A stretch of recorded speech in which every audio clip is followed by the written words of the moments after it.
Hello नमस्कार साथियों, स्वागत करते हैं एक बार फिर से आप सभी का फिक्स टारगेट 2.0 परिवार के एक और नई क्लास में। दोस्तों, जितने भी स्टूडेंट बिहार के किसी भी यूनिवर्सिटी से ग्रेजुएशन फर्स्ट सेमेस्टर का एग्जामिनेशंस देने वाले हैं, तो आप लोग आज के इस पूरी क्लास को ध्यान से देखिए। चाहे आप साइंस बैकग्राउंड के स्टूडेंट हैं या फिर कॉमर्स के या फिर आर्ट्स बैकग्राउंड के, तीनों ही संकाय के स्टूडेंट्स के लिए आज की क्लास इंपॉर्टेंट है, क्योंकि आज के इस क्लास में AEC paper first Hindi subject के लिए एक बहुत ही इंपॉर्टेंट टॉपिक पर चर्चा करने वाले हैं। और यह क्लास आपके लिए इतना ज्यादा इंपॉर्टेंट है कि भाई साहब आपको ऑब्जेक्टिव में तो हेल्प करेगा ही करेगा, साथ ही साथ ये आपको अगर शॉर्ट टाइप क्वेश्चंस आपसे पूछा जाए या फिर लॉन्ग टाइप क्वेश्चंस पूछा जाए तो आपको वहां भी हेल्प करेगी। तो फटाफट से हम लोग सेशन को स्टार्ट करेंगे और सभी टॉपिक को अच्छी तरीके से कवर करेंगे। देखिए, आज का जो टॉपिक है भाई साहब 9वां क्लास है हमारा हिंदी का, और ये यहां पर हम लोग कवर करने वाले हैं हिंदी के कुछ मुहावरे के बारे में।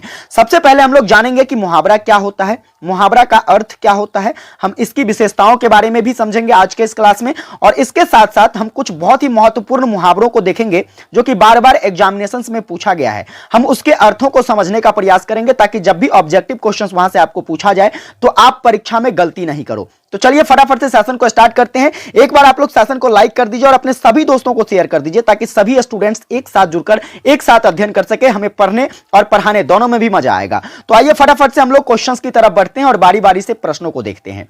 तो सबसे पहला प्रश्न यहां से आपसे पूछा जा सकता है कि मुहावरा का क्या अर्थ होता है, मुहावरा के अर्थ को समझाइए। तो देखिए, यहां पर हमारे सामने एक शब्द आता है जिसका नाम है मुहावरा। हम इसको समझेंगे। देखिए, मुहावरा क्या है, तो मुहावरा अरबी भाषा से लिया गया शब्द है। किस भाषा से? एक ऑब्जेक्टिव तो आपका यहां से बन गया कि मुहावरा जो है किस भाषा से लिया गया शब्द है। तो आप कहोगे सर मुहावरा जो है यह अरबी भाषा से लिया गया शब्द है और इसका अर्थ क्या होता है, तो इसका अर्थ होता है अभ्यास। अभ्यास कहने का मतलब किसी भी चीजों को बार बार पढ़ना, बार बार देखना, बार बार निहारना ही क्या कहलाता है, तो एक अभ्यास की शैली कहलाती है, एक अभ्यास की क्रिया कहलाती है।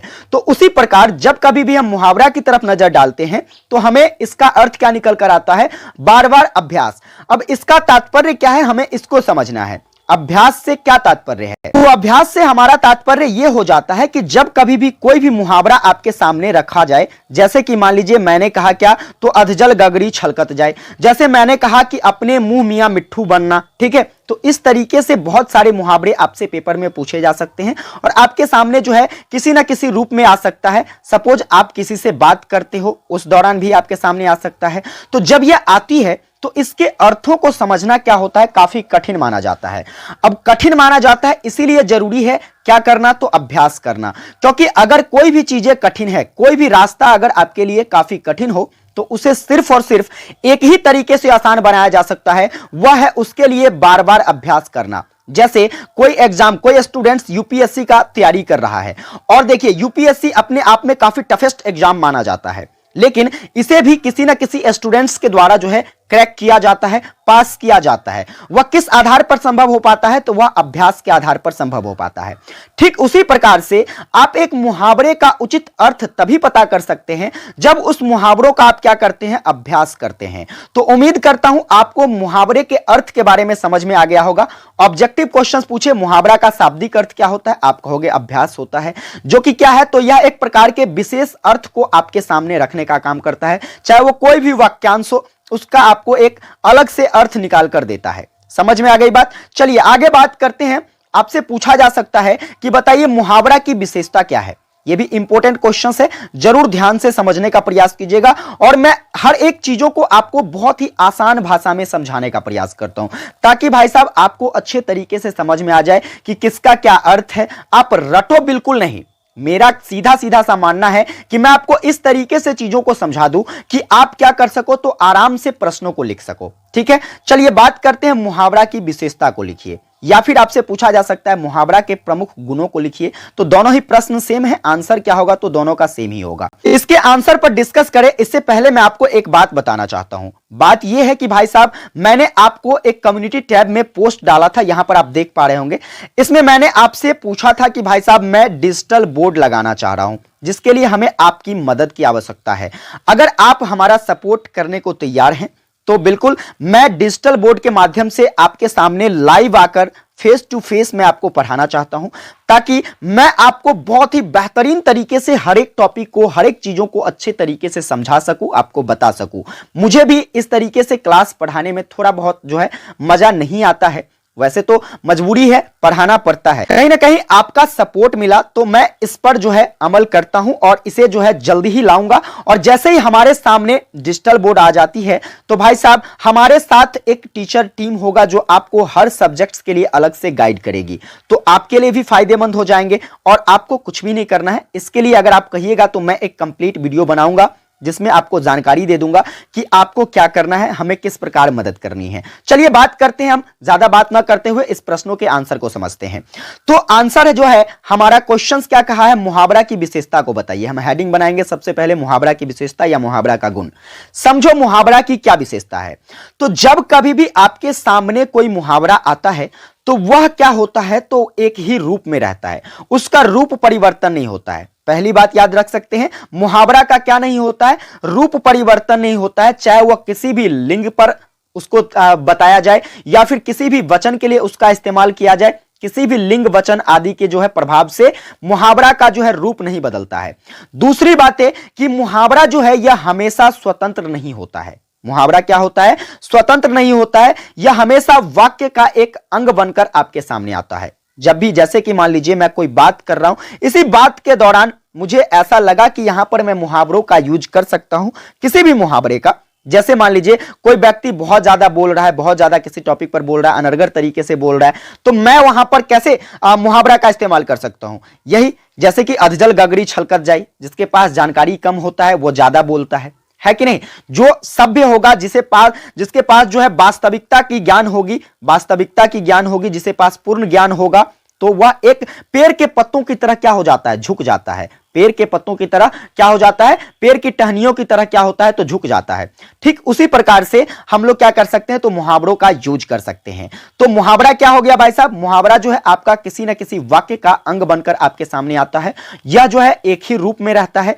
दूसरी बात करें तो जब कभी भी मुहावरा आपके सामने आती है तो इसमें प्रयुक्त होने वाले शब्दों के स्थान पर उनके पर्यायवाचियों का भी प्रयोग नहीं किया जा सकता है। क्योंकि देखिए पर्यायवाची क्या होता है, पर्यायवाची होता है किसी भी शब्द का, ठीक है, दूसरा रूप यानी कि सेम रूप जो कि सेम अर्थ धारण करता हो। लेकिन जब कभी भी हम मुहावरा लिखते हैं तो मुहावरा में हम लोग ऐसे शब्दों का इस्तेमाल नहीं कर सकते हैं। जो शब्द है वही शब्द रहेगा, बिल्कुल भी वो शब्द बदलेगा नहीं। इसके साथ साथ इसकी और भी विशेषताएं हैं। वह है क्या, तो इसके अंत में क्रियापद जो है यह उपस्थित होता है। क्रियापद कहने का मतलब है, क्रिया किसको कहते हैं। अगर मान लीजिए आपको क्रिया शब्द चुनना हो तो आप कैसे चुनोगे, तो सीधा सीधा याद रखना, क्रिया शब्द चुनने का एक ही तरीका है। आपके सामने कोई भी शब्द हो, यदि उस शब्द के अंत में ना लिखा हो, ना, जैसे पढ़ना ना आया, खाना ना आया, गाना ना आया, सोना ना आया अंत में, तो अंत में अगर आपको ना दिखता हो तो वो सभी के सभी पद क्या कहलाएंगे, क्रियापद कहलाएंगे। और ये सभी के सभी क्या हैं, एक क्रिया है। तो याद रखिएगा, मुहावरा जब भी आता है आपके सामने तो उसके जो अंतिम पद होते हैं, अंत में क्या होता है, तो क्रियापद का यूज होता है। इसके बाद इसके प्रयोग में कभी कभी कुछ बदलाव भी आ सकता है। ये सारी की सारी किसकी विशेषताएं हैं, तो मुहावरा की विशेषता है। उम्मीद करता हूं आप मुहावरा और मुहावरा की विशेषता के बारे में समझ गए होंगे। अब आइए आपके परीक्षा के दृष्टिकोण से हम कुछ मुहावरे और उसके अर्थ को समझते हैं। देखिए मैंने आपको पहले बताया, अब कुछ स्टूडेंट ऐसे होंगे जो इसका स्क्रीनशॉट लेने के फिराक में होगा। ठीक है भाई, तुम ले लो, तुम जा सकते हो, अगर तुम्हें अच्छा नहीं लगता क्लास छोड़ सकते हो। ठीक है, आप वैसे भी रट्टा मारकर याद कर सकते हो, क्योंकि ये मैंने सिलेक्टेड क्वेश्चंस रखा है जो कि बार बार जो है पेपर में पूछा गया क्वेश्चंस है, तो आप रट भी सकते हो। लेकिन मान लीजिए रटा हुआ चीज जिस दिन आप भूल जाते हैं और पेपर में पूछ दिया जाए तो आप क्या करोगे। तो समझिए जो मैं आपको बता रहा हूं, एक मुहावरे का अर्थ आप कैसे निकाल सकते हैं। आपके सामने जब ऑप्शन होगा तो ऑप्शन के अकॉर्डिंग आप बिल्कुल एग्जैक्ट कैसे सही कर पाओगे। इसके लिए सबसे पहले देखिए यहां पर मुहावरा क्या है। मुहावरा है अंगूठा दिखाना। अब अंगूठा दिखाने का मतलब यहां पर जो है अर्थ क्या होता है, मना करना या फिर इनकार करना।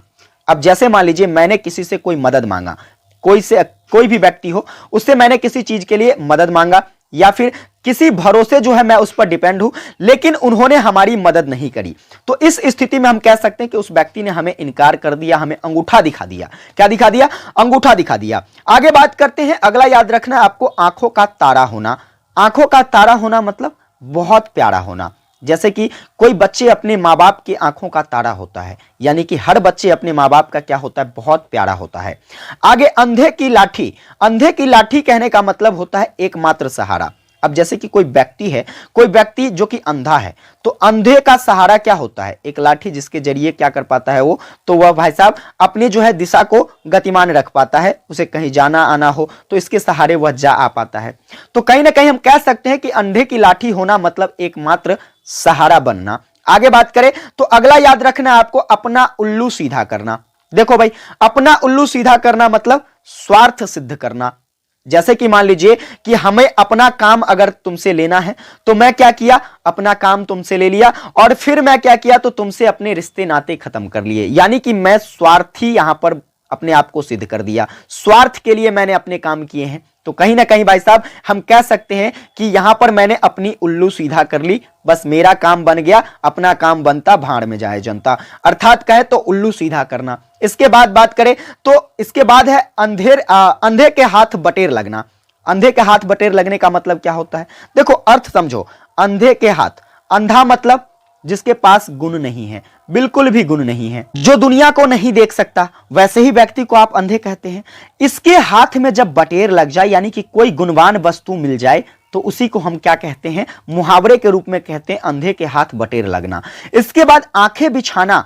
आंखें बिछाना मतलब जैसे हम अपने रिश्तेदारों के इंतजार में आंखें बिछाए बैठे हैं, हम अपनी महबूबा की याद में अपनी नजरें गराए बैठे हैं, तो उसी को क्या कहते हैं भाई साहब, आंखें बिछाना, यानी कि स्वागत करना। ठीक है, आइए आगे बात करते हैं, आंखें पथरा जाना। आंखें पथरा जाना मतलब स्तब्ध रह जाना।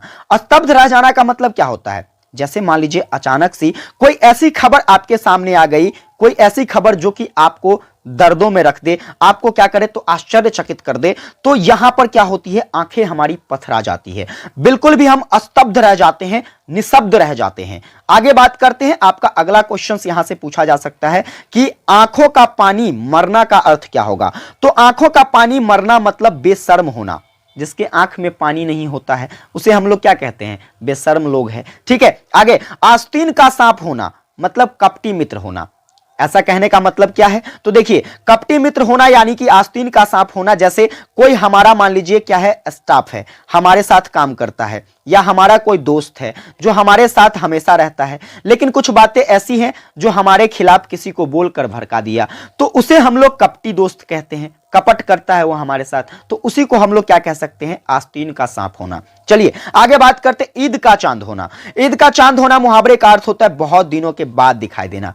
जैसे कि हम लोग कहावत में भी इसका इस्तेमाल कर ले, जैसे आपका ही दोस्त काफी दिनों के बाद मिले तो आप क्या कहते हो, क्या बात है यार, आप तो ईद के चांद हो गए हैं, मतलब इतने दिनों के बाद दिखे हैं, कहते हैं कि नहीं। तो याद रखिएगा, ईद का चांद होना मतलब बहुत दिनों के बाद दिखना। चलिए आगे बात करते हैं, अगला बहुत ही इंटरेस्टिंग मुहावरा है भाई, एक अनार 100 बीमार। ऐसा सबके पास, सबके साथ ऐसी समस्या है। किसी एक खूबसूरत परी को क्या देख लिया भाई साहब, उसके पीछे तो हजारों मंडराने लगते हैं, भबड़े मंडराने लगते हैं कि नहीं, अर्थात इसी को हम कहते हैं एक अनार 100 बीमार। यानी कि कहने का मतलब किसी वस्तु की मांग अधिक बढ़ जाना, मार्केट में उसकी वैल्यू क्या हो जाती है, काफी अधिक हो जाती है, इसी को क्या कहते हैं, एक अनार 100 बीमार। कमर कसना मतलब तैयार होना। जैसे कि युद्ध के लिए क्या, जैसे कि घोषणा होती है तो कहेगा भाई युद्ध के लिए अब कमर कस लो, आपकी परीक्षा आने वाली है, परीक्षा के लिए कमर कस लो, तैयार हो जाओ, क्योंकि फिर तो हमें जब तक तैयार नहीं होंगे तो फिर पेपर की खोपड़ी में छेद कैसे करेंगे। तो इसलिए याद रखिएगा, कमर कसना मतलब तैयार होना। काम आना मतलब वीर गति को पाना। जैसे हमारा शरीर कम से कम जो है अपने देश के लिए तो काम आया। जैसे कोई सेना का मौत हो जाता है तो क्या कहते हैं, कोई सेना अगर मर जाता है तो वह वीर गति को प्राप्त होता है, उसका जो शरीर है, उसकी जो जिंदगी है, वह किसके काम आता है, तो भाई देश के काम आता है। तो काम आना यानी कि वीर गति पाना। ठीक है, आगे बात करते हैं, खाक छानना। खाक छानना मतलब इधर उधर भटकना होता है। क्या होता है, इधर उधर भटकना। जैसे हमें कोई भी चीजें नहीं मिल रही है, मैं ढूंढने की प्रयास कर रहा हूं, तो खाक छानना मतलब मैं इधर उधर भटकता हूं। आगे चिकना घड़ा होना। चिकना घड़ा होना का मतलब निर्लज होना, यानी कि जिसके जिसके पास कोई भी लज्जा जैसे शब्द नहीं रह जाते हैं, उसी को हम लोग कहते हैं बिल्कुल चिकना घड़ा हो गया है। आगे तितर बितर होना मतलब बिखर जाना। जैसे मान लीजिए घरों की साफ सफाई हम करते हैं तो सभी सामान इधर से उधर छितर बितर हो जाते हैं। छितर बितर कहने का मतलब तितर बितर हो जाना, यानी कि सभी सामान जो है एक जगह एक साथ जो है क्या होते हैं तो इधर उधर बिखरे हुए होते हैं, उसी को हम क्या कहते हैं तितर बितर होना। डिंग हाँकना, ये लो भाई, डिंग हाँकने का मतलब क्या होता है? जैसे डिंग हाँकने का मतलब बड़बोला बनना भी हो सकता है, यानी कि अपनी क्या कहे तो सेखियां बटोरना होता है। सेखियां बटोरने कहने का मतलब कि आता तो हमें कुछ भी नहीं है, लेकिन दिखाने के लिए मैं इतना बोलता हूं कि भाई साहब मुझे सारी चीजें आता है।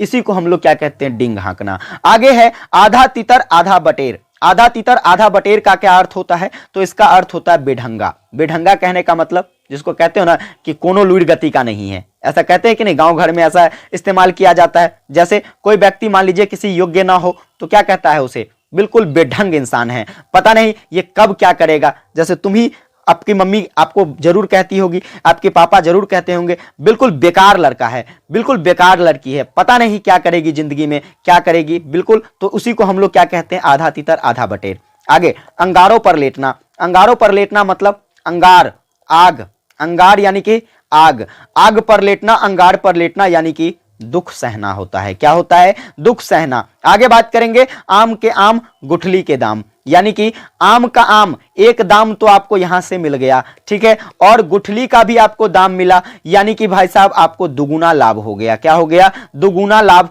इसीलिए आम का आम गुठली का दाम का अर्थ क्या हो जाएगा? दुगुना लाभ होना। आगे अंक भरना। अंक भरना मतलब स्नेह से लिपट जाना। स्नेह से, जैसे कि मान लीजिए क्या होता है, एक माँ बाप जो है अपने बच्चों से क्या होते हैं? स्नेह पूर्वक उसे गले लगा लेते हैं, उसी को अंक भरना कहते हैं। आगे तीन तेरह करना। तीन तेरह करना मतलब नष्ट करना, किसी भी चीजों का क्या करना? नष्ट करना, तीन तेरह करना कहलाता है। तो ये कुछ मुहावरे हैं जो कि आपके परीक्षा के दृष्टिकोण से इंपॉर्टेंट है। इन सभी मुहावरों को आप अच्छे तरीके से समझ गए होंगे, उम्मीद करता हूं।